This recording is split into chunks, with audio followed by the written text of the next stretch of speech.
tout ce qui a été fait, l'union fait la nation, reste et demeure une union. De l'autre côté, les FCBE également, et l'UMPP et tout ce qu'il y a comme mouvement de soutien font bloc derrière Boniaï, alors que Abdoulaye Biachane a réussi aussi à fédérer quelques énergies autour de sa personne. Oui, lorsque vous parlez d'espoir en ce qui concerne l'Union fait la nation, c'est pour mille et une raisons. Vous en avez cité quelques-unes. Lorsque une personnalité politique telle que Léa Soglo, qui se croit investie d'un destin de président de la République, se met en parenthèse ses ambitions personnelles pour se mettre derrière un candidat, Adrien Mbedji, le PAD et la RB, c'était pas la lune de miel. C'est vrai, il y a eu des moments où les deux partis ont été ensemble, et puis après, c'est le divorce. Et lorsque vous voyez Lazare Sekwito, c'est-à-dire Force Clé et la RB, deux challengers de taille dans une certaine région du pays, qui l'un a commencé par effriter tout doucement l'électorat de l'autre, même à prendre totalement certains bastions appartenant à l'autre. Vous voyez, et que tous ceux-là se mettent ensemble. Je pense que dès le départ, c'était pas facile, c'était pas évident, et ils sont, à mon avis, en train d'arriver. Quand je prends le camp de la majorité présidentielle, effectivement, comme l'a dit Leader, on a beaucoup plus de facilité à rassembler lorsqu'on est au pouvoir. L'expérience de la Renaissance du Bénin avec les Soglo, président de la République, est encore là dans nos mémoires. Alors, mais aujourd'hui, ce n'est pas tout à fait le cas, à mon avis. La mouvance ne rassemble pas autant qu'on a vu par le passé avec les Soglo, avec Mathieu Kérékou. L'UBF à l'époque. L'UBF, tout à fait, en ce qui concerne Mathieu Kérékou. Mais là où je trouve le chroniqueur un peu trop optimiste, c'est que il faut quand même faire remarquer que ces blocs résistent pour l'instant parce qu'on a réussi à mettre la présidentielle avant les législatives, de manière à ce que tout le monde est obligé de se ranger derrière le candidat qu'il croit avoir les atouts nécessaires pour remporter la présidentielle. Tout le monde est obligé de mouiller le maillot, de soutenir un candidat qui est prêt à bénéficier de ce dernier pour les législatives. Et vous allez remarquer que, en ce qui concerne la majorité présidentielle, aujourd'hui on parle de CCMP, cadre de concertation pour la majorité présidentielle. Il y a 2 jours, on a mis sur pied un creuset dénommé Cori 2. Mouvance Cori 2. Et vous avez entendu la déclaration lue par Mme Baboni. C'est-à-dire quoi? Que Yahi Boni mette en place la stratégie nécessaire pour accompagner ceux qui travaillent pour lui aujourd'hui pour être président, afin que ceux-ci aussi puissent bénéficier de son soutien à l'occasion des législatives pour lui donner une majorité confortable à l'Assemblée nationale. Je pense que cette déclaration-là, à mot couvert, on a dit tout simplement à Boni Yahi, voilà qu'aujourd'hui nous sommes en train de mouiller le maillot pour toi, de nous battre pour toi, pour que tu sois le président. Il faut que tu nous retournes l'ascenseur pour les législatives, c'est très important. Ça veut dire quoi? C'est peut-être aussi une manière de dire, c'est nous qui sommes les véritables travailleurs. Et vous voyez dans ce creuset, vous voyez dans ce creuset, Étienne Kossi, Lionel Labo, votre ami François Messon, Raboni, Gounombe et bien d'autres. Et en face, il y a également 1001 ambitions pour les législatives aussi. Donc vous voyez, si par exemple, Yahi Boni n'avait pas eu cette intelligence, par exemple, de pousser les législatives au 17 avril, et qu'il était obligé de déposer la liste pour les législatives avant la tenue des présidentielles, il y aurait eu grabuge. On ne serait pas là en train de parler de ces blocs qui résistent. Donc, c'est heureux que nous constations que la classe politique s'est recomposée. Vous avez peur pour l'avenir de ces différents blocs? Ben absolument. Notamment le bloc Cori. Notamment Cori. Pour ce qui concerne l'Union fait la nation, j'estime qu'ils n'auront pas trop de problèmes parce que là, on sait à peu près déjà ceux qui doivent occuper quelle place, on doit placer à tel endroit. Et vous avez remarqué que les adhésions qu'on observe, c'est parce que peut-être, bon, on a promis à X la tête de liste dans tel endroit, ou bien deuxième position, etc. Et que ceux qui ne sont pas allés, ceux qui attendaient, bien fait, en fait. Tout à fait. Et en tout cas, moi, je pense qu'eux, ils auront moins de problèmes que la mouvance Cori. Ouais. Donc, quand je parle aussi de la coalition ABT, dans une certaine mesure, je pense que c'est pas si remarquable à leur niveau que la mouvance Cori. Mais il y a des engagés, des grands engagés. Quand vous prenez un Tassundo ou une Amiseto Afo-Djogo, je suis d'accord. Le problème ne se posera pas avec la même appétit au sein des deux coalitions de l'opposition qu'avec au sein de la majorité présidentielle. Et pour finir rapidement, François Messon, c'est-à-dire que c'est une chose, il faut saluer la recomposition de la classe politique. Aujourd'hui, facilement, on dit les trois principaux candidats, les trois principaux challengers pour la présidentielle, c'est Boni Yayi, c'est Abdoulaye Tchane, c'est Maître Adrien Mbedi, et les autres, aisément, on les appelle menu frotté, même si ça ne plaît pas à tout le monde. Donc, vous voyez... Un petit bonjour à Marie-Alice Bédou. Il faut souhaiter que la classe politique puisse se resserrer, que nous ayons de grands blocs, et non des clubs électoraux, des partis qui n'ont poussé que les cabines téléphoniques. Il faut saluer cela, même si, véritablement, les législatives vont tout mettre en cause. Voilà, et les législatives vont tout mettre en cause, et il y aura aussi quand même d'autres inconnus, ça on reviendra là-dessus tout à l'heure avec Sulpice, mais pour le moment Imran, effectivement on constate qu'on a 3 blocs là. André est revenu sur un aspect souligné par Wiener tout à l'heure, il disait que c'est peut-être facile de réunir du monde autour de soi quand on est au pouvoir. C'est peut-être une réalité ou c'est même une réalité. Il y en a qu'on n'entendait plus à un moment donné, mais il a suffi qu'on les nomme pour qu'ils commencent par se mettre aux côtés des jeunes patriotes et compagnie, par crier à Ebony 10 ans. J'espère que vous suivez très bien mon regard. Il y en a qui ont eu besoin de beaucoup crier pour qu'on les nomme aussi. Il y en a qui ont espoir d'être nommés et d'avoir une promotion. Je salue au passage une femme des collines. Enfin, Imran. Oui, moi j'ai bien envie de dire que le pouvoir actuel a passé moins de temps à réunir des gens que le pouvoir du général Kérékou a divisé pendant des années. D'habitude, c'est toujours plus difficile de construire une équipe en si peu de temps.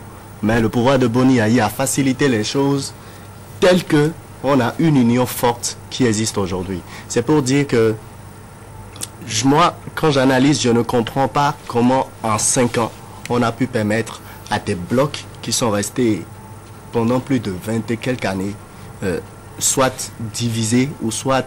enfin, qui n'étaient jamais tous ensemble. Tous ensemble. Soit on avait 2 contre 1, oui. 3 contre 1, voilà. ainsi de suite. Mais aujourd'hui, ils sont tous ensemble, en bloc, soudés, pour une seule cause, fait partie quelqu'un. Je pense que c'est à leur mérite. Ils ont su... Et la phrase forte dont le chroniqueur a parlé, ce qui nous unit est plus fort que ce qui nous divise. Ça veut dire que ils ont senti la nécessité, le besoin, l'importance de changer celui qui est à la tête du pays. Pour le bien du pays, c'est ce qu'ils disent. Et je crois qu'ils sont en train actuellement de travailler véritablement pour. Parce que bon, c'est vrai que dans l'opinion publique, on sait qu'il y a une union forte, une union qui existe, qui a des idées concrète, qui veut forcément l'alternance pour la tête de notre pays. Est-ce qu'ils sont réellement soudés comme ça à l'interne? Moi, c'est la question que je me pose, parce qu'il y a souvent de dysfonctionnements. Mais il y a des aspects qui permettent d'apprécier. Quand Léa Soglo, qui avait pour ambition d'aller à la présidentielle, se refuse de le faire, quand Idjikola Ole, qu'on connaît aussi... Surtout qu'il n'a pas été ridicule en 2006, voilà, se refuse aujourd'hui d'aller à cette élection présidentielle, on peut alors se dire que véritablement ceux-là sont déterminés, ils sont engagés, ils ont la ferme conviction qu'il faut. Quand un Séverin Adjovi, par exemple, voilà, qui n'est plus si jeune que ça, laisse passer quand même l'étape de 2011. Bien sûr, ça veut dire qu'ils sont convaincus qu'ils ont un combat à gagner et il faut le gagner, et après on verra si ça pourrait continuer. L'idéal serait qu'on ait cette union dans le temps, mais bon, on ne sait jamais. On la politique a ses réalités, ouais, et des réalités qui ne trompent pas. Sulpice, Oscar, c'est vrai. André semblait voir déjà des fissures dans le camp Kouri, et du côté de l'UN, j'ai le sentiment qu'il y a un peu plus d'optimisme, parce que d'après ses calculs, tout a été pratiquement bien établi pour que chacun, entre griffes, ait sa part du gâteau à la fin. Oui, oui, mais il y a une autre condition aussi. Les camps qui vont perdre, voilà, seront exposés. Oui. Même pour les législatives. Exposés ou même vont disparaître. Parce que la solidité du bloc va dépendre aussi du résultat de la présidentielle. De la présidentielle, ça, il faut vraiment tenir compte. Maintenant, j'ai dit dans la chronique que c'est quand au moins 3 semaines pour maintenir l'état de santé. C'est très important et je pense que ces camps vont maintenir l'état de santé, au moins jusqu'à la présidentielle. Et puis après, les impondérables de la politique et aussi le verdict des urnes vont vraiment jouer, vont peser l'eau dans la balance. Mais je reviens à ces blocs-là pour dire quand même que si on devrait décerner la palme d'or, c'est à l'Union fait la nation. C'est clair. C'est à l'Union fait la nation parce que c'était pas évident. Le jour même de sa création, on avait annoncé sa mort. Et jusqu'à présent, cette union demeure plus que solide. Et quelqu'un l'a dit tout à l'heure, je crois, c'est André, avec encore de nouvelles adhésions. Oui, de nouvelles adhésions. Donc, vraiment, c'est cette union qui a on a eu la chance de voir même une adhésion tout à l'heure dans le bulletin d'information. Et dans cette union, on a plusieurs présidentiables. Enfin, des gens qui ont été même déjà candidats à la présidentielle. On peut citer. Et qui n'ont pas été ridicules. Il y a des Sogolo, Lazare Sekouito, Bruno Kola Olé. Bon, on a d'anciens, c'est Véran Diovi, on a d'anciens présidents de l'Assemblée nationale, Bruno Amoussou, Adrien Ngwedi, plusieurs anciens ministres dans l'équipe, et même d'anciens présidents de la République, au moins un, Nicéphore Soglo. Donc, et puis vu et le passé, Émile Derlin Zissou, puisque son parti a adhéré aux idéaux. Oui, mais là, bon, c'est un peu relatif. Un peu prudent. Bon, c'est vrai, son parti est dedans. Ouais, mais lui-même, personnellement, il n'est pas engagé comme Nicéphore Soglo. Oui, voilà. Et là où cette union a vraiment étonné, il y avait la question du devoir de mémoire soulevé par l'ex-patron de la LEPI, membre de la Renaissance du Bénin. Et l'union a su incinérer cette question du devoir de mémoire réduite carrément en cendres pour mieux grandir encore. Donc je pense que c'est à l'union qu'il faut véritablement tirer ce coup de chapeau. Reste quand même que Boniaï, qui est au pouvoir, c'est pas toujours facile aussi de mobiliser tout le monde parce qu'il y a tous des mécontents. Mais c'est bon, ce en son temps avait demandé à tout le monde à Goro d'aller à la rivière. Mais on a vu qu'il y a des gens qui ont tourné dos à la rivière et qui ont asséché même la rivière. On a vu une rivière en étillage. Vous voyez, et les conséquences ont été lourdes. Parce qu'on n'arrive pas à satisfaire tout le monde. Côté ABT, c'est pas forcément la même chose que l'endurance, à mon avis. C'est vraiment du côté de l'Union fait la nation, aussi de la capacité de Boniaï à garder certains aussi dans son temps. On peut dire même qu'on voyait déjà venir cette union. Il y avait le G4, il y avait l'ADD, l'Alliance Vloguedet, ainsi de suite. Il y a eu des étapes. Il y a eu des étapes. Maintenant, reste la présidentielle. C'est sûr maintenant que ces différents blocs vont résister tout au moins jusqu'au, si tout va bien, 27 février. Ça, c'est une évidence. Mais après, puisque Boniaï a eu... Quelqu'un a parlé d'intelligence, c'est vrai. Et il a eu l'habileté manœuvrière, politique, de convoquer le corps électoral. Voilà, de la présidentielle des législatives. Ça va lui permettre de jouer certaines cartes. Au même moment, ça profite aussi aux autres blocs. Parce qu'un candidat comme Adrien Ngwedi, je pense qu'il devrait vraiment applaudir cette décision. Parce que l'Union aussi était exposée. Parce qu'il y avait beaucoup d'ambition. Il y a beaucoup qui voulaient être députés aussi. Donc je pense que c'est une décision qui arrange en fait les candidats. Non, les candidats. Je ne vais pas parler de... Je ne vais pas sortir le mot parce que franchement depuis là ça ne plaît pas trop. Bon, mais Menu Fréton les appelle en fait. Donc, et même certains bouffons qu'on a vus, nous y reviendrons tout à l'heure aussi. Mais on peut retenir déjà 3 blocs. Et c'est tout à l'honneur de la démocratie béninoise. 3 blocs. On aura une présidentielle solide, 3 blocs solides.